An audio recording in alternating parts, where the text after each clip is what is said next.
Hello guys, dito at naglaro ako ng rank. At na gustong mag-turtle ng Gusion. Buti na lang na red tray ko kasi hindi ko na red tray. Kapakalipa nga ng reaction ko eh. At dito naka-triple kill ako. Ayan.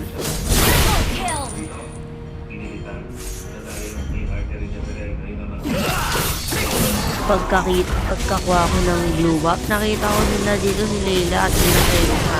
Gusto ko sana napatayin to, sinungalit to, pero hindi ko siya napatay. Ayun, ang dami nila dito at medyo loit na ako dito. Kala ko nga papatayin nila ako, kasi nga lang hindi tayo mamatay. Yan, nabuhay pa tayo guys at napatay ni Odette si Gusion. Yun lang. At dito guys, multi ko napatay si Gusion, pero na-outplay ako ni Gusion at nakuha nila ang 30. Siyempre. At buhay na naman. At kuha ng BOD dyan. Ay, ng BOD. Haha. Endless battle ata. Ewan ko. Haha. At dito na naman tong mukhang ay, kilik ko siya. Napatay ko din si Layla. At ito pala, Jesus pala to. Alam niya makakatakas siya. Hindi ko patatakasin siya. Tama na yung sakit natin. Ito pa si Bale. Hindi ko nakabutan. Hindi ko napatay yan. Ito na. Sabi ko sa copy ko, turtle na. Para makaisa. Para makakuha na namin turtle.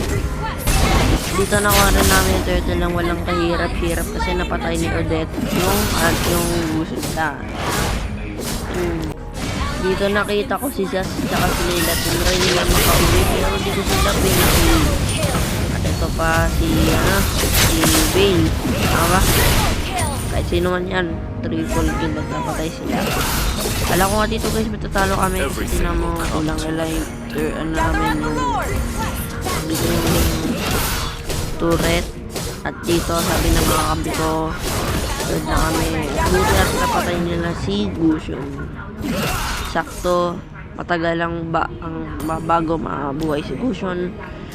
Kaya ito, kailangan namin yung Lord. Ayun lang guys, at video na.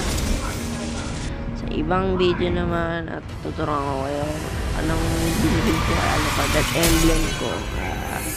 Yun lang mga guys.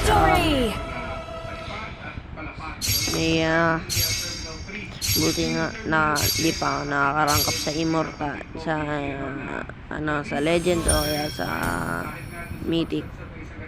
So watchan nyo ako guys. Thank you.